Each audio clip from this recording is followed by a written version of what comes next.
एक गांव में एक बूढ़ा किसान रहता था। उसकी लाइफ में एक बहुत बड़ी समस्या थी। समस्या ये थी कि उसका इकलौता बेटा निकम्मा निकल गया था। वो सारे दिन अपने दोस्तों के साथ इधर उधर घूमता और कोई भी काम नहीं करता था।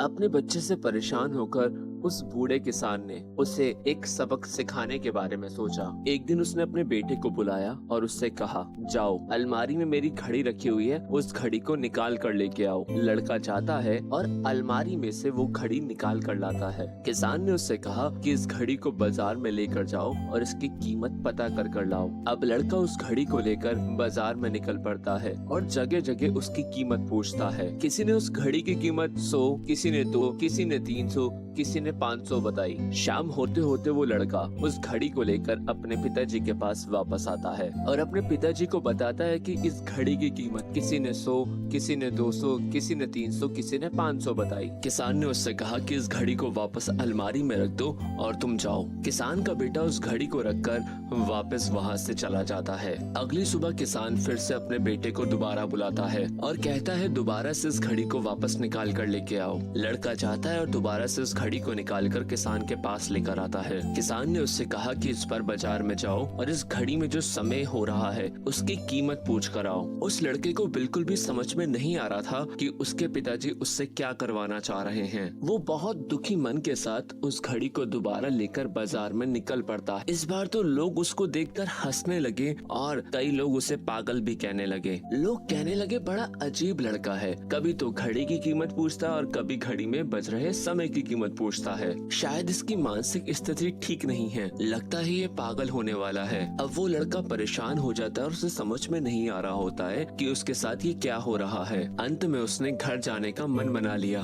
रास्ते में घर आते वक्त एक बड़े सेठ की दुकान पड़ती थी जो मुश्किल से अपने लिए 1 मिनट निकाल पाते थे। तो उसने सोचा, क्यों ना एक बार सेठ जी से पूछ लेते हैं, हो सकता है उन्हें पता हो इस घड़ी में बज रहे समय की कीमत। वो डरते डरते सेठ जी की दुकान पर पहुंचा और सेठ जी से पूछा, सेठ जी इस घड़ी में बज रहे समय की कीमत क्या है? ये सुनते ही सेठ जी उसकी तरफ एकटक देखते रहे और वो समझ गए थे कि आखिर ये क्या पूछना चाहता है। उन्होंने बड़े प्यार से उस लड़के को अपने पास बैठाया और बोला, बेटा देखो, इस घड़ी की कीमत तो हो सकती है पर इस घड़ी में जो समय बच रहा है उसकी कीमत नहीं हो सकती। पता है, इस दुनिया में कितनी भी दौलत कमा लो पर तुम 1 सेकंड भी पीछे नहीं जा सकते।